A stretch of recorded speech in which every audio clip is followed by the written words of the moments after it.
Hello viewers, how are you? Myself Anoop Kumar Verma and आशा करता हूँ कि सभी लोग अच्छे होंगे। तो हम लोग जो है यहाँ पर मैथमेटिक्स को सीख रहे हैं और लास्ट लेक्चर में हमने अकाउंटेबिलिटी को डिस्कस किया था। आज हमने कुछ CSIR नाट की प्रॉब्लम्स निकाल के लाया हूँ और उनको सॉल्व करेंगे और देखेंगे कि हम कैसे उन्हें टैकल करते हैं, कैसे उन्हें सॉल्व करते हैं और प्लस हमारे और क्लियरेंस बढ़ेगी प्रॉब्लम सॉल्यूशन को लेकर। ओके, तो लेट्स बिगिन आवर जर्नी। तो क्वेश्चन नंबर वन एंड ये SCQ प्रॉब्लम है, ठीक है, और 2014 की।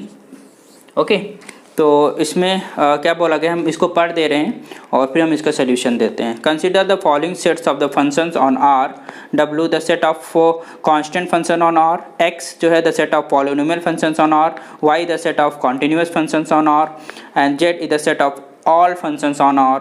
Which of these sets has the same cardinality as that of R? ठीक है, तो हमें ये बताना है कि इनमें से कौन से सेट की cardinality set of real number की कार्डिनलिटी के इक्वल है या कह सकते हैं C है। तो देख लेते हैं, W जो है तुम्हारे पास, वो तुम्हारे पास क्या है, the set of constant functions on R and दूसरा जो है तुम्हारे पास the set of polynomial functions on R and that's Y is the set of continuous functions on R. Okay, and this set of all functions on R. तो बारी बारी से एक एक का चेक करते हैं कार्डिनलिटी।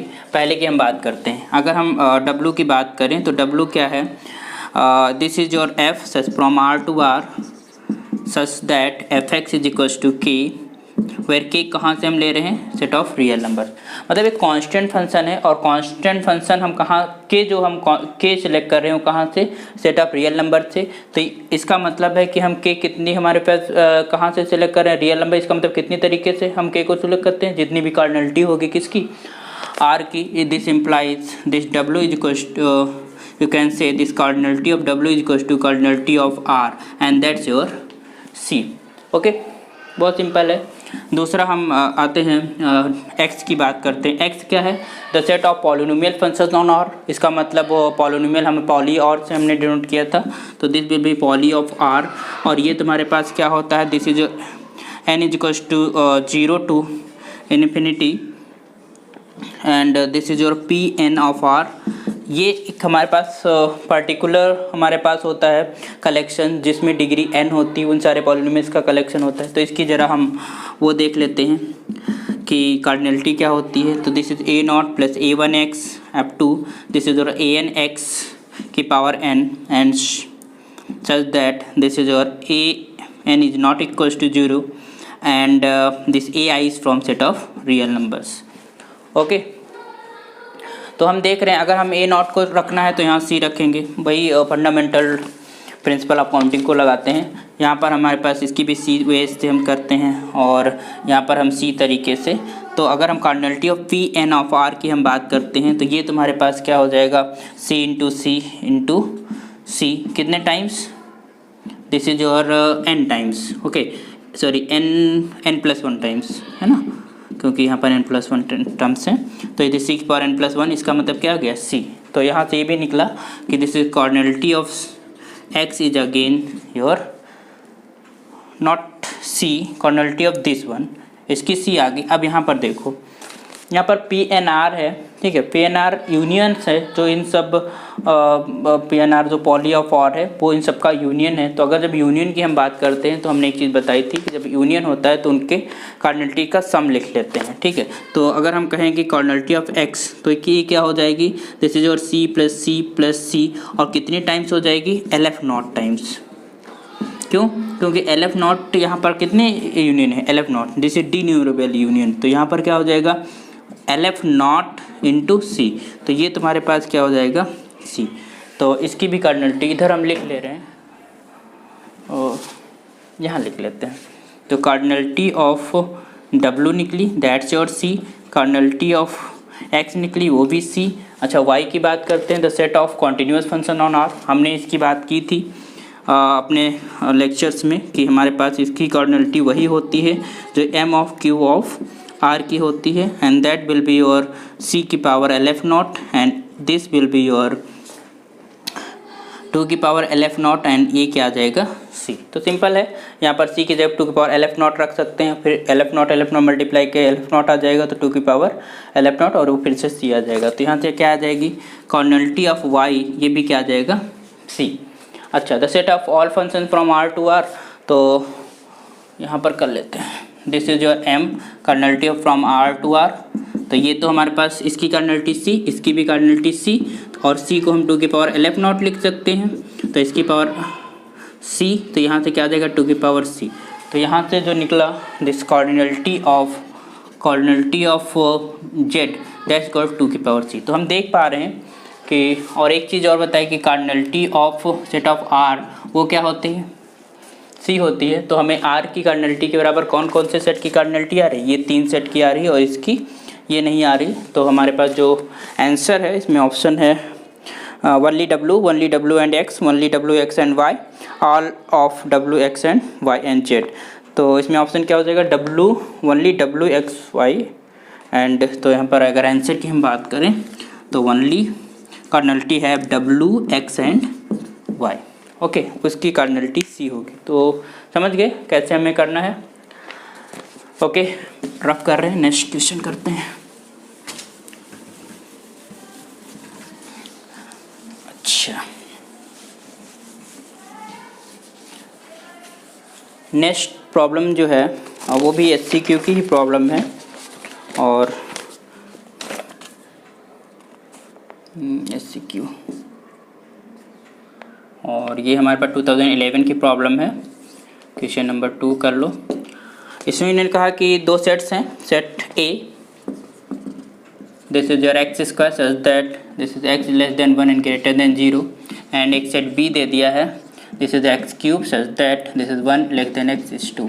तो इन्होंने कहा which of the following statement is true, there is a 1 onto function from A to B, there is no 1-to-1 function and onto function from A to B taking rational to rationals, and there is no 1-to-1 function from A to B। it means functions की बात की है, वो function किस तरीके का होगा उसकी बात हमें करना है।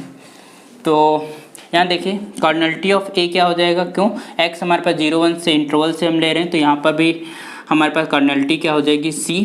इंटरवल की कार्डिनलिटी क्या होती है C, कार्डिनलिटी ऑफ B, इसकी भी C, दोनों की कार्डिनलिटी सेम। अगर 2 सेट होते हैं उनकी कार्डिनलिटी सेम होती है तो उनके बीच में बाइजेक्शन एग्जिस्ट करती है। तो पहला ही ऑप्शन सही हो जाएगा, there is a 1-1 onto function from A to B। ठीक है, तो this implies there is 1-1 onto function from A to B। Okay, is it okay. चलिए नेक्स्ट प्रॉब्लम करते हैं। नेक्स्ट क्वेश्चन है क्वेश्चन नंबर 3, ये भी SCQ का है और ये हमारे पास 2014 की प्रॉब्लम है। इसमें क्या बोला, the number of surjective maps from a set of 4 element to the set of 3 elements. Number of surjective maps निकालना है। तो एक चीज़ ध्यान देते हैं, F from A to B अगर है और हमारे पास cardinality of A is M है और कार्डिनलिटी ऑफ B N है, तो एक फार्मूला होता है सर्जेक्टिव मैप्स का, नंबर ऑफ सर्जेक्टिव मैप्स। वो फार्मूला ये होता है कि this summation R equals to 1 to N NCR minus 1 की power N minus R into R की पावर M सच दैट। ध्यान देना कि जो हमारे पास कार्डिनलिटी है डोमेन की वो बड़ी होनी चाहिए, फिर बराबर होनी चाहिए कोडोमेन की कार्डिनलिटी की। इसका मतलब M is greater equal to N and 0 होता है अगर हमारे पास डोमेन की कार्डिनलिटी इससे कम है। तो इसका answer this is your M is less than N। Okay, तो इसी फार्मूले का यूज़ करते हैं। यहाँ पर M इज इक्वल्स टू क्या है, मतलब पहले एलिमेंट में 4 and N is equals to कितना है, दैट इज योर 3। तो फार्मूला लगाते हैं, this implies summation R equals to 1 to N मतलब 3CR माइनस 1 की power 3 minus R and this is your R is what, R की power 4। Okay, तो इसे एक्सपेंड करते हैं, 1 रखेंगे तो 3c1 माइनस 1 की पावर 2 एंड 1 की पावर 4 प्लस 3c2 माइनस 1 की power 3 minus 2 and this is 2 to power 4 plus this is 3c3 minus 1 की पावर 3 माइनस 3 एंड 3 की पावर 4। सिंपल सी कैलकुलेशन है, 3c3 आ जाएगा, इसका 1 हो जाएगा, ये भी हमारे पास 1 है, ये हमारे पास हो जाएगा 3, ये माइनस 1 बचेगा और यहाँ पर हमारे पास 16 एंड प्लस ये हमारे पास क्या हो जाएगा 1, ये 1 और ये 81। तो ये कितना हो जाएगा 3 माइनस 48 एंड प्लस 81, ये कितना हो जाएगा तुम्हारे पास, कैलकुलेशन है छोटी सी, दिस विल बी 36। तो आंसर है, तो ऑप्शन ए है क्योंकि 36 गिवन है। तो number of subjective maps from this set A to B, where जो नंबर ऑफ एलिमेंट्स हैं ए में वो 4 हैं और बी में 3 हैं, तो कितने आएंगे 36। ओके, नेक्स्ट करते हैं, ये अच्छा सवाल है, SCQ का ही प्रॉब्लम है।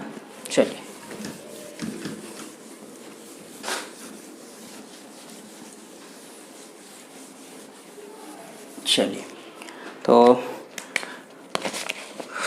SCQ है और ये तुम्हारे पास 2016 की प्रॉब्लम है, क्वेश्चन नंबर 4 है। अच्छा, इसमें कहा है कि consider the sets of the sequences, x बराबर हमारे पास ले रहे हैं xn such that xn is from 0, 1 and n is belonging to set of natural numbers and this is y is from, this is your xn is belonging to x such that xn is equals to 1 for at most finitely many n। Okay ठीक है, तो यहाँ पर x तुम्हारे पास a है और y a है, तो जो है हमें काउंटेबल और अनकाउंटेबल की बात करना, मतलब इसकी कार्डिनलिटी की बात करना है। तो x को अगर हम लिखते हैं that's your x1 x2 up to xn and so on, such that यहाँ पर xn हम जो चूज कर रहे हैं वो कहाँ से 0 to 1, इसमें भी हम वही आपकी फंडामेंटल प्रिंसिपल और काउंटिंग लगाते हैं। देखिए इसको भरने के 2 तरीके, इसको भरने के 2 तरीके, इसको भरने के 2 तरीके। तो अगर हम कार्डिनलिटी ऑफ x की बात करते हैं तो 2 इंटू 2 इंटू 2, और नंबर ऑफ टर्म्स कितने होते हैं सीक्वेंस में, क्योंकि मैपिंग होती है from natural number two set of real number में, तो इसका मतलब है कि सीक्वेंस में नंबर ऑफ टर्म्स कितने होंगे LF0। तो कितना टाइम्स हो जाएगा LF0 टाइम्स। ओके, तो यू कैन से T2 की power LF0 and that will be C से ए क्या हो जाएगा तुम्हारे पास, imply that x is uncountable. ठीक है, तो x तो अनकाउंटेबल आ गया। अब y की हम बात करते हैं, y में जो हमारे पास एलिमेंट्स हैं जरा वो देख लेते हैं। इसमें कहा है कि xn is equals to 1 for the most, मतलब फाइनाइटली हम 1 ले सकते हैं। ठीक है, उसके बाद जितने भी हमारे पास टर्म्स होंगे वो सारे 0 होंगे।